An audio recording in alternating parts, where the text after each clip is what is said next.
puissance. Louez-le pour ses actions éclatantes. Louez-le, louez-le selon sa grandeur.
Louez Dieu dans son temple saint, louez-le au ciel de sa puissance, louez-le pour ses actions éclatantes, louez-le, louez-le selon sa grandeur.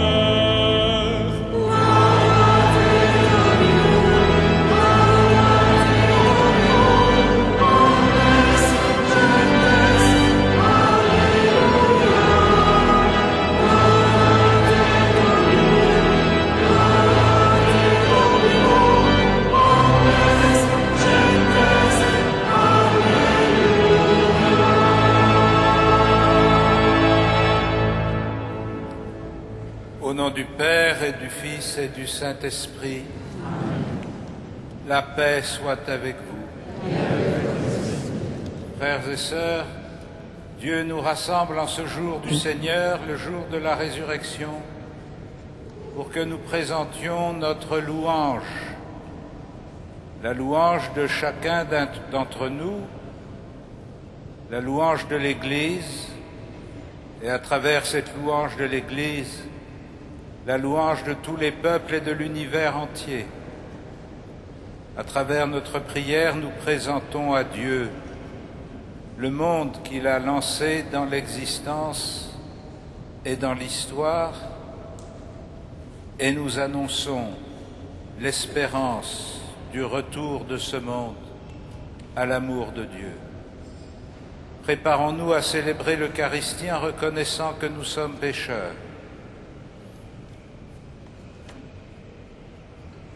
Je confesse à Dieu Tout-Puissant, je reconnais devant mes frères que j'ai péché en pensée, en parole, par action et par omission. Oui, j'ai vraiment péché, c'est pourquoi je supplie la Vierge Marie, les anges et tous les saints, et vous aussi, mes frères, de prier pour moi le Seigneur notre Dieu. Et que Dieu Tout-Puissant vous fasse miséricorde, qu'il nous pardonne nos péchés et nous conduise à la vie éternelle.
Seigneur. Seigneur notre Dieu, fais-nous vivre à tout moment dans l'amour et le respect de ton saint nom. Toi qui ne cesses jamais de guider ceux que tu enracines solidement dans ton amour, par Jésus-Christ, ton Fils, notre Seigneur et notre Dieu, qui vit et règne avec toi dans l'unité du Saint-Esprit, maintenant et pour les siècles des siècles.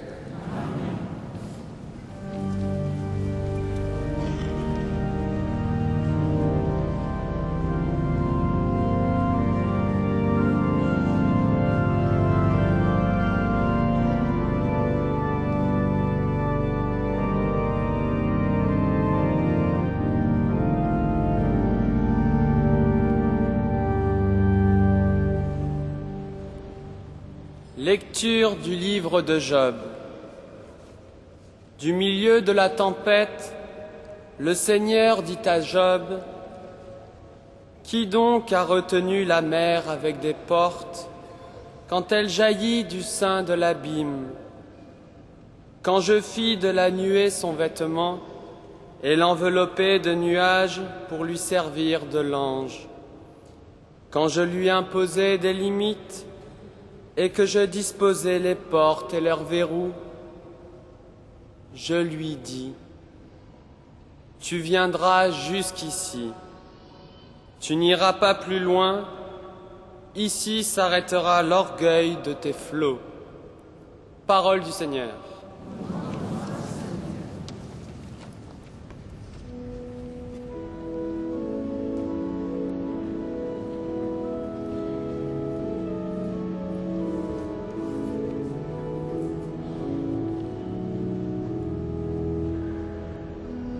Le Seigneur a fait merveille, nous voici dans la joie.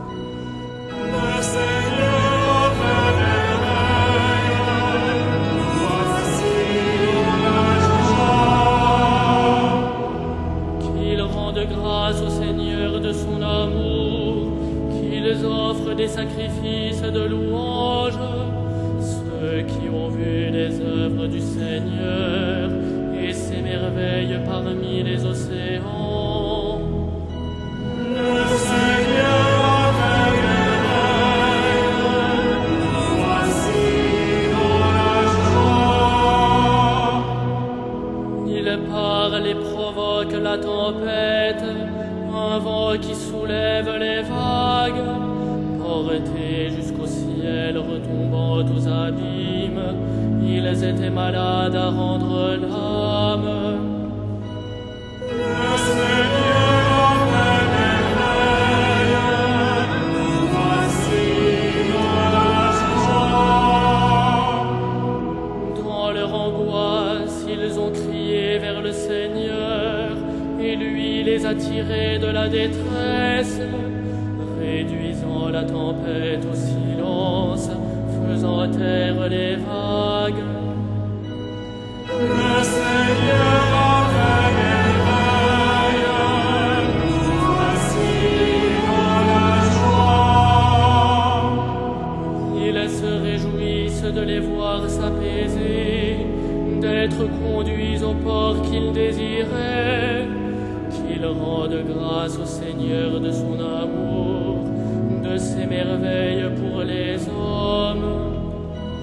Le Seigneur a fait merveille, nous voici dans la joie.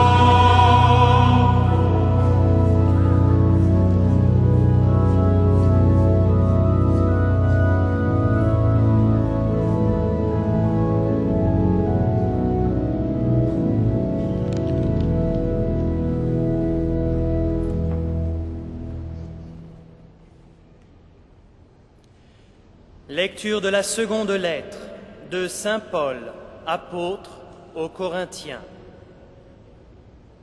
Frères, l'amour du Christ nous saisit quand nous pensons qu'un seul est mort pour tous, et qu'ainsi tous sont passés par la mort. Car le Christ est mort pour tous, afin que les vivants n'aient plus leur vie centrée sur eux-mêmes, mais sur lui qui est mort et ressuscité pour eux.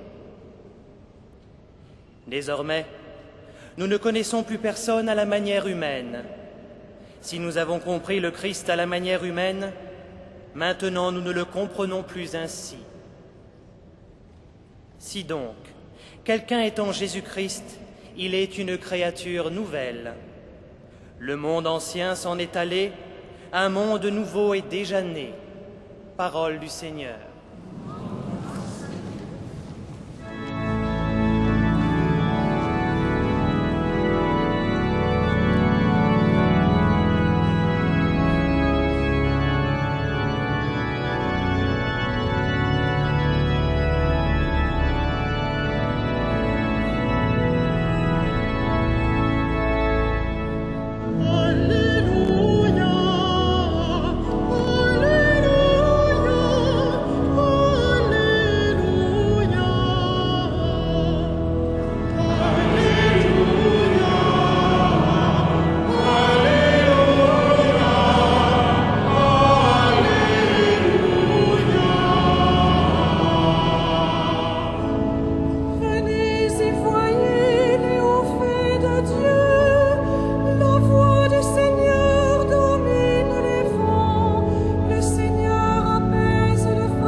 Le Seigneur soit avec vous. Évangile de Jésus-Christ selon saint Marc.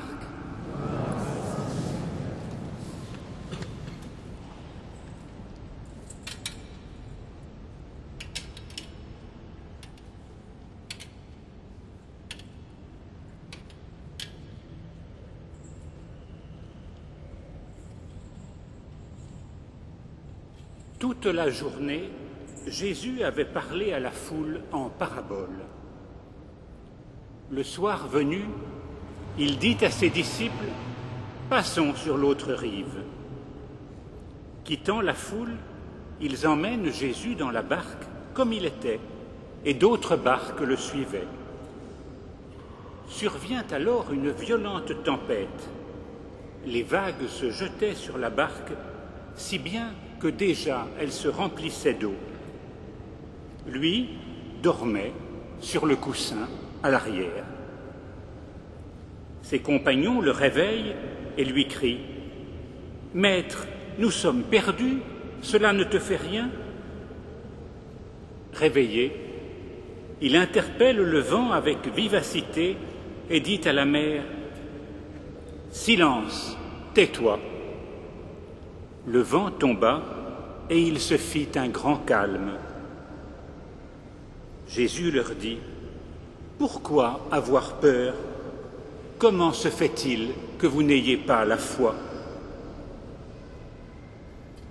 Saisis d'une grande crainte, ils se disaient entre eux « Qui est-il donc pour que même le vent et la mer lui obéissent ?» Acclamons la parole de Dieu.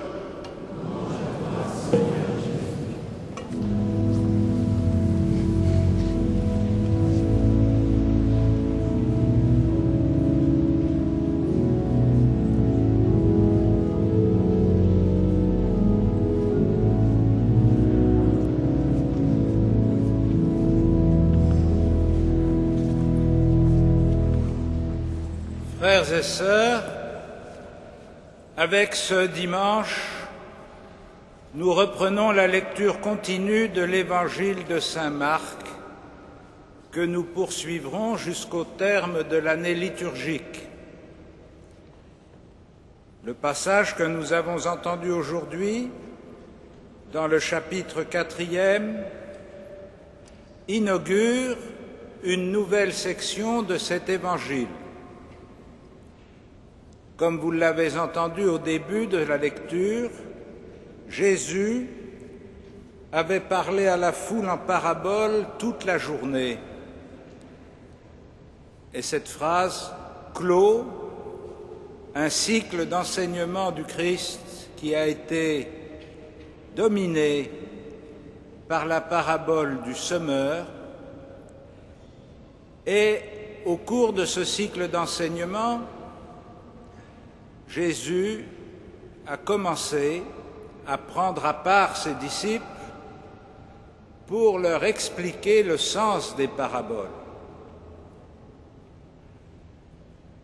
Mais précisément, en enseignant en paraboles, Jésus laissait une large place à la capacité d'interprétation de ses auditeurs et donc une large place à l'indétermination sur le contenu de ce qu'il disait. Il annonçait que le royaume de Dieu s'est fait proche, mais comment cette annonce pouvait-elle être comprise? Aussi, pour donner une illustration de cet enseignement en parabole, l'Évangile de Marc va nous rapporter des scènes vécues à travers lesquelles on va voir ce que signifie l'avènement du royaume, non plus seulement à travers les discours de Jésus, mais à travers ses actes. Et principalement, on va voir comment le Christ affronte les puissances mauvaises qui viennent agresser l'existence humaine,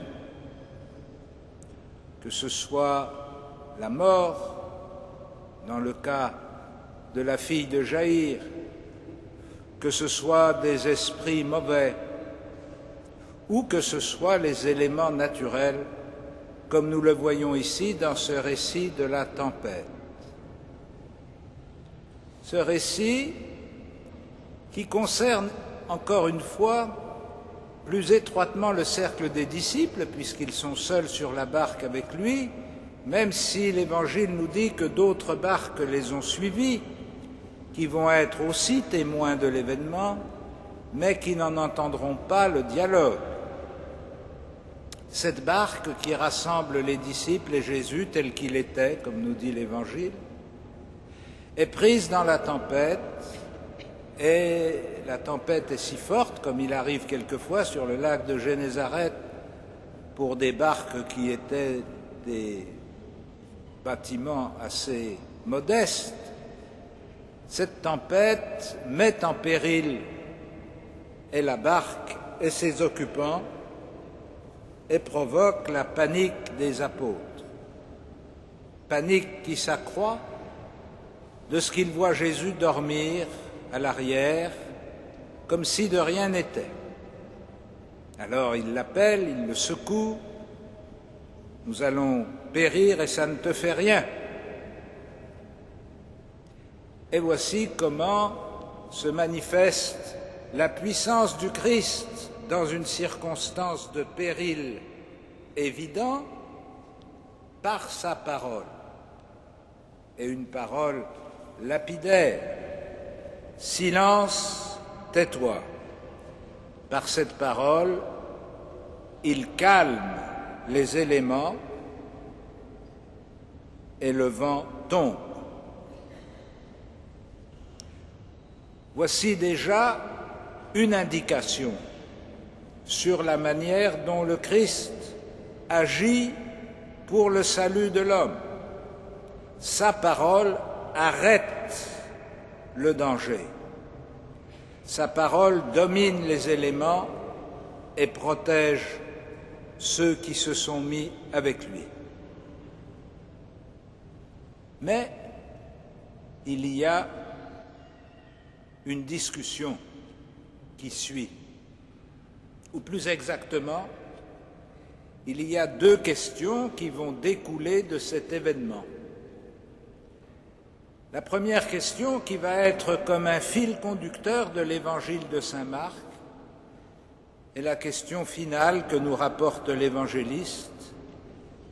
Les disciples se disent entre eux, « Qui est-il donc pour que même le vent et la mer lui obéissent? Celui qui a une parole assez puissante pour dominer les éléments, une parole qui pourrait être assimilée à la parole que nous avons entendue dans le livre de Job, qui arrête les flots de la mer et qui leur définit ses limites. Parole de Dieu, donc. Celui qui a une parole aussi puissante, qui peut-il donc bien être? Est-ce qu'il est simplement ce qu'il apparaît? Un homme doué d'une certaine capacité de conviction, mais est-ce qu'il est plus que cela? Et à mesure qu'il va poser des signes au long de l'Évangile et qu'il va continuer son enseignement, cette question va se creuser dans le cœur des disciples et va déborder le cycle des disciples pour atteindre les auditeurs et les témoins de la vie de Jésus. Et tout le monde, peu à peu, va se demander « Mais qui est-il, cet homme ?» Et nous l'entendrons, j'allais dire dimanche après dimanche, dans les semaines et dans les mois qui viennent. Qui est-il? Et cette question va monter en puissance jusqu'au chapitre 8 de l'évangile de saint Marc, où la confession de foi de Césarée va apporter la réponse de la foi. Tu es le Christ, le Fils du Dieu vivant. Mais pour que cette réponse puisse être entendue, il faut que la question existe. Et c'est cette question qui est en train de se mettre en place au long de l'Évangile pour nourrir à la fois l'intérêt des disciples et leur foi. Et la deuxième question, celle que Jésus leur pose, pourquoi avoir peur? Comment se fait-il que vous n'ayez pas la foi? La question de la foi des disciples, qui est évidemment indissociable de la question de l'identité de Jésus. Ils se demandent, qui est-il donc? Mais à mesure qu'ils se demandent qui est-il donc, ils s'interrogent aussi sur leur relation avec lui. Est-ce qu'il est simplement l'un d'entre eux, reconnu comme un rabbi, et qu'on réveille parce qu'il semble trop absent au moment du péril?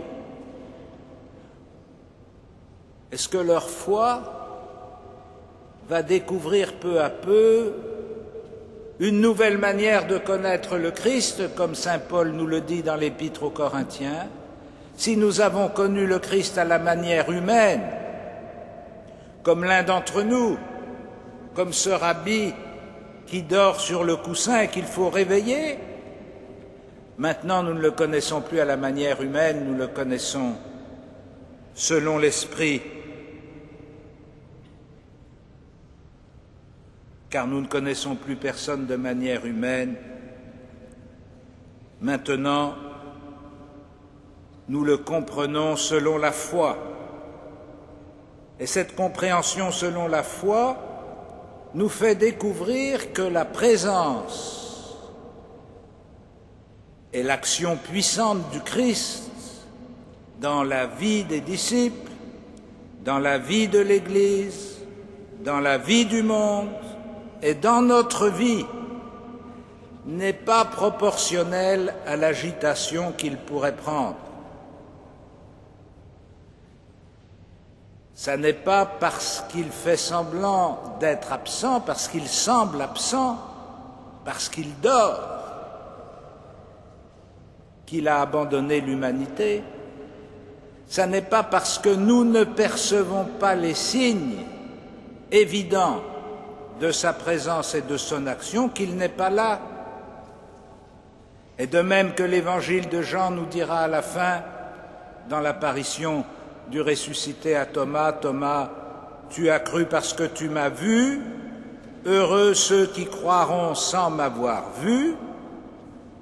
De même, nous sommes invités à reconnaître la puissance du Sauveur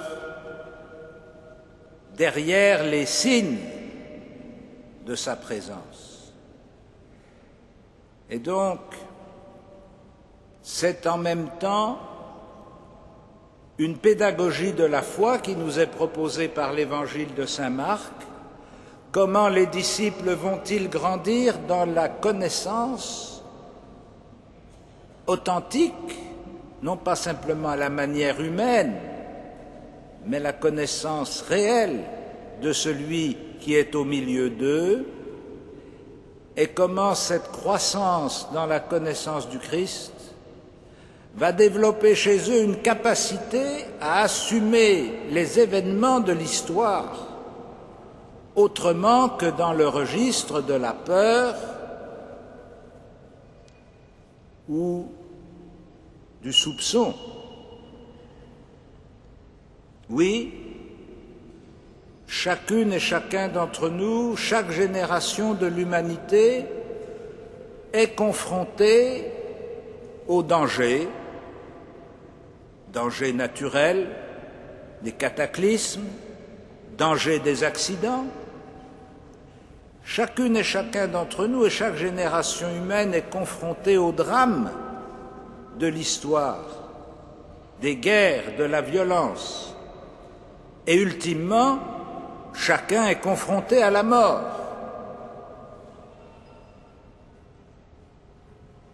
Et nous allons découvrir dans notre manière de réagir devant ces cataclysmes, devant ces agressions, devant cette violence de l'histoire humaine et finalement devant notre propre mort, nous allons découvrir dans notre manière de réagir si nous avons la foi ou si nous ne l'avons pas, c'est-à-dire si nous nous laissons entraîner dans le soupçon que puisqu'il y a du mal dans la vie humaine, c'est que Jésus dort, c'est que Jésus est absent, c'est que Dieu est absent. Pourquoi avoir peur? Comment se fait-il que vous n'ayez pas la foi?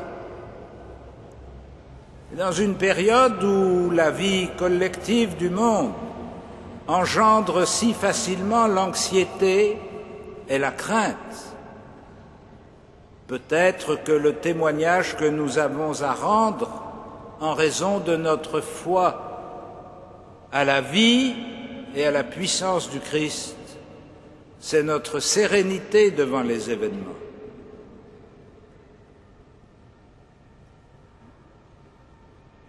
Si Dieu a aimé le monde jusqu'à envoyer son Fils dans le monde, si Dieu nous a aimés le premier, et s'il a voulu aller jusqu'au bout de cet amour pour nous rendre la vie, que pouvons-nous craindre? Que peut-il nous arriver si nous sommes confiés à l'amour de Dieu? Pas un cheveu de votre tête ne tombera sans qu'il le permette. Alors, frères et sœurs, nous sommes invités par ce chemin catéchétique de l'évangile de saint Marc à entrer plus profondément dans cette confiance en celui qui domine le vent et la mer, le mal et la mort. Amen.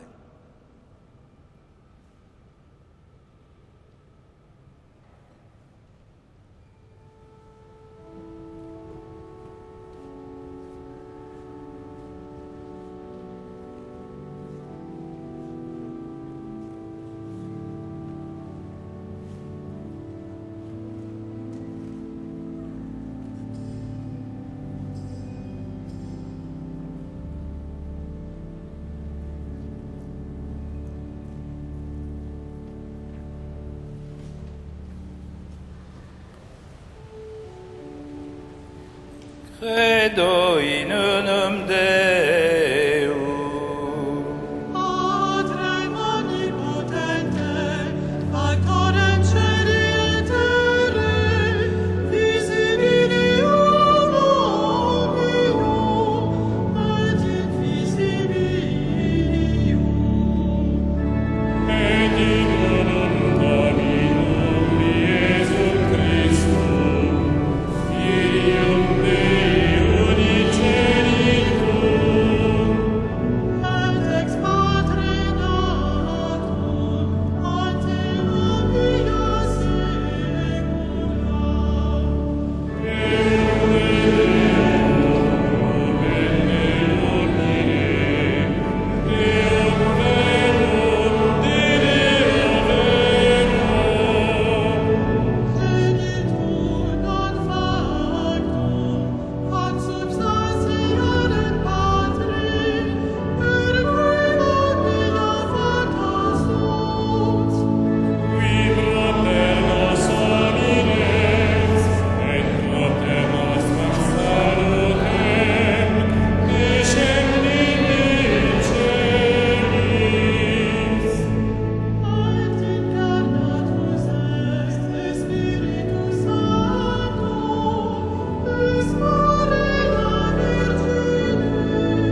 Prions ensemble au moment d'offrir le sacrifice de toute l'Église.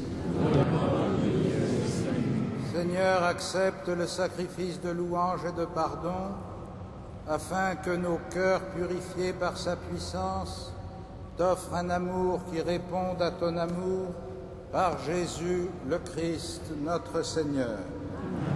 Le Seigneur soit avec vous. Élevons notre cœur. Rendons grâce au Seigneur notre Dieu. Vraiment, il est juste et bon de te rendre gloire, de t'offrir notre action de grâce toujours et en tout lieu. À toi, Père très saint, Dieu éternel et tout-puissant, par le Christ notre Seigneur. Dans sa pitié pour notre misère, il a voulu naître d'une femme, la Vierge Marie. Par sa passion et sa croix, il nous a délivrés de la mort éternelle. Par sa résurrection d'entre les morts, il nous a donné la vie qui n'aura pas de fin. C'est pourquoi, avec les anges et les archanges, avec les puissances d'en haut et tous les esprits bienheureux, nous chantons l'hymne de ta gloire et sans fin nous proclamons.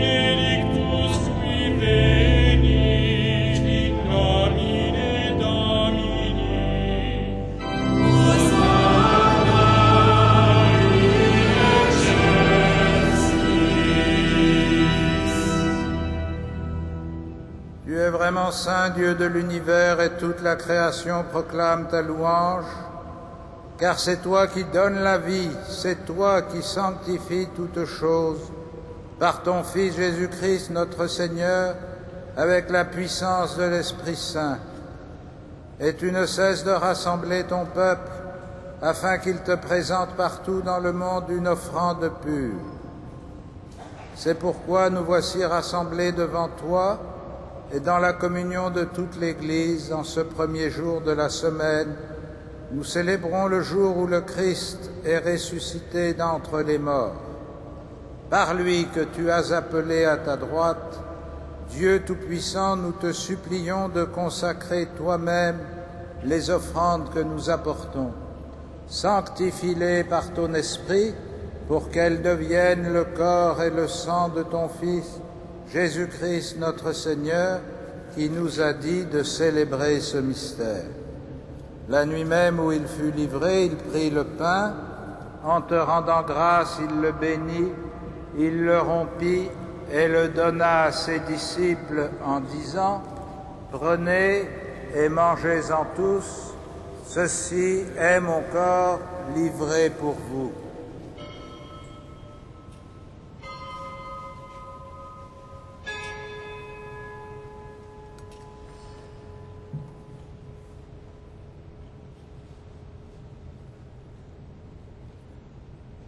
De même, à la fin du repas, il prit la coupe, en te rendant grâce, il la bénit et la donna à ses disciples en disant : « Prenez et buvez-en tous, car ceci est la coupe de mon sang, le sang de l'alliance nouvelle et éternelle, qui sera versé pour vous et pour la multitude en rémission des péchés. Vous ferez cela en mémoire de moi.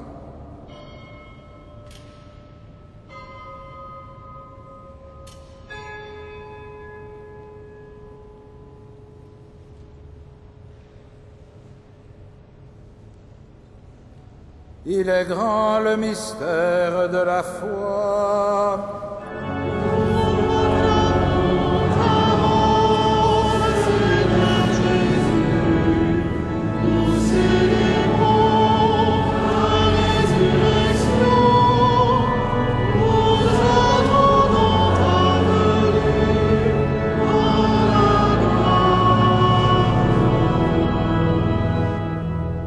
En faisant mémoire de ton Fils, de sa passion qui nous sauve, de sa glorieuse résurrection et de son ascension dans le ciel, alors que nous attendons son dernier avènement, nous présentons cette offrande vivante et sainte pour te rendre grâce. Regarde, Seigneur, le sacrifice de ton Église et daigne y reconnaître celui de ton Fils qui nous a rétablis dans ton alliance. Quand nous serons nourris de son corps et de son sang et remplis de l'Esprit Saint, accorde-nous d'être un seul corps et un seul esprit dans le Christ.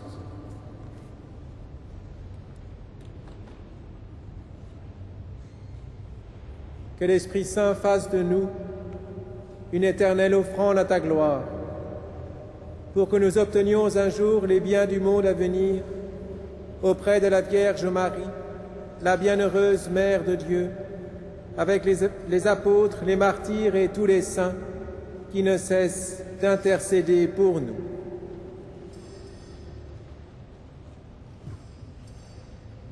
Et maintenant, nous te supplions, Seigneur, par le sacrifice qui nous réconcilie avec toi, étends au monde entier le salut et la paix.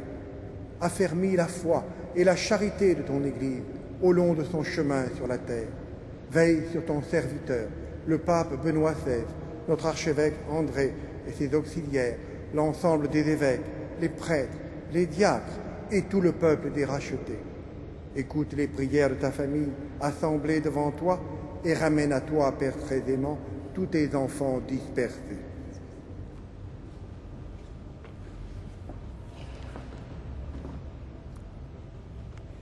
Pour nos frères défunts, pour les hommes qui ont quitté ce monde et dont tu connais la droiture, nous te prions.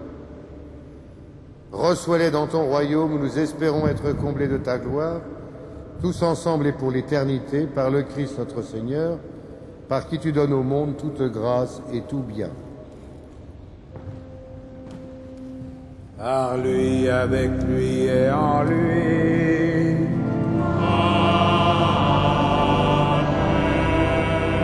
À toi, Dieu le Père Tout-Puissant, dans l'unité du Saint-Esprit.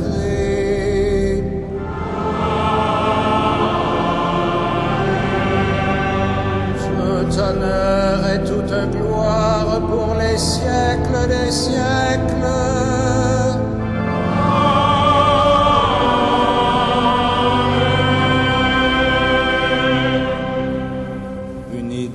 Esprit, nous pouvons dire avec confiance la prière que nous avons reçue du Sauveur.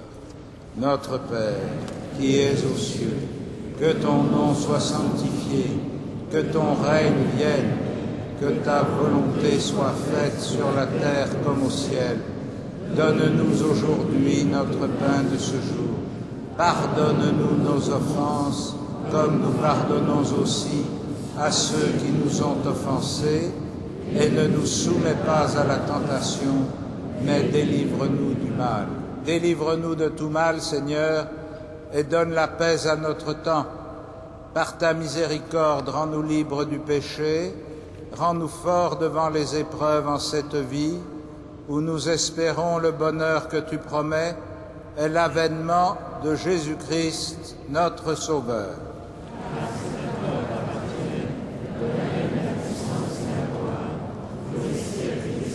Seigneur Jésus-Christ, tu as dit à tes apôtres, je vous laisse la paix, je vous donne ma paix. Ne regarde pas nos péchés, mais la foi de ton Église. Pour que ta volonté s'accomplisse, donne-lui toujours cette paix et conduis-la vers l'unité parfaite, toi qui règnes pour les siècles des siècles. Et que la paix du Seigneur soit toujours avec vous. Frères et sœurs, dans la charité du Christ, donnez-vous la paix.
Heureux les invités au festin des noces de l'agneau.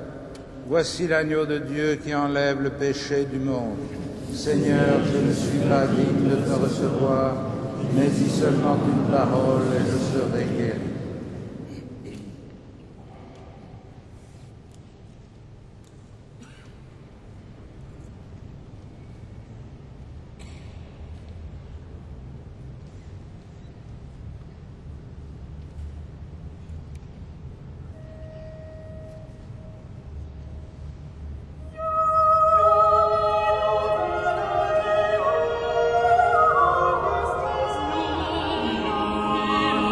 Vina,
Frères et sœurs bien-aimés, voici quelques annonces pour les temps qui viennent.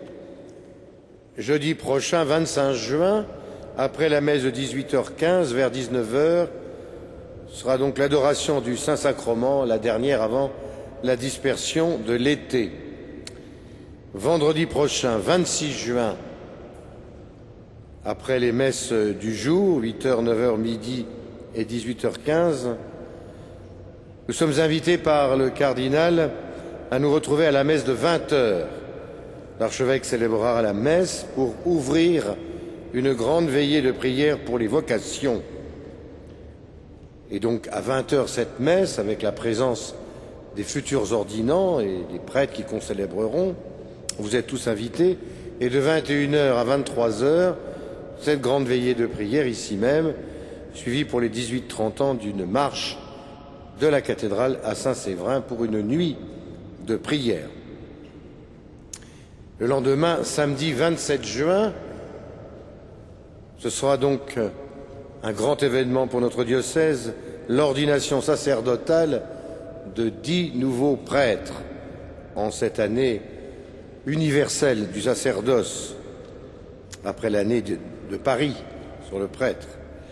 Donc c'est à 9h30. Je vous rappelle qu'en raison de cet événement, il n'y a pas de messe ni à 8h, ni à 9h, ni à midi. Et qu'en revanche, la cathédrale et le parvis où il y aura 2000 places assises vous est grand ouvert. Et donc vous pouvez venir, mais un petit peu quand même avant 9h30, pour être sûr de trouver une place. Voilà.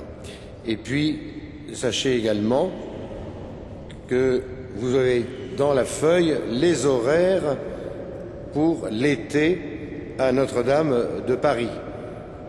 En particulier, il n'y aura pas de messe à 9h. Enfin, le DVD Notre-Dame de Paris, cathédrale vivante est sorti. Vous pouvez le trouver, il est très beau, en vente à la boutique. Et tout l'été, à la fin de chacun des spectacles qui seront donnés le soir, donc à partir du 1er juillet, tous les soirs, sauf le lundi, et il sera en vente à la fin de chaque spectacle. Enfin, mardi 23 juin, mardi prochain, concert à Notre-Dame de chant grégorien. Voilà, nous pouvons nous lever pour terminer notre prière.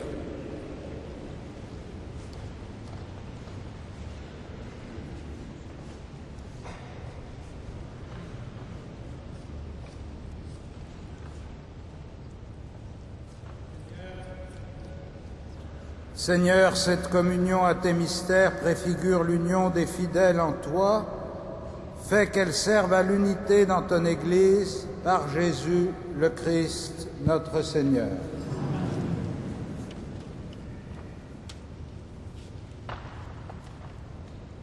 Le Seigneur soit avec vous. Que Dieu Tout-Puissant vous bénisse, le Père, le Fils et le Saint-Esprit. Allez dans la paix du Christ.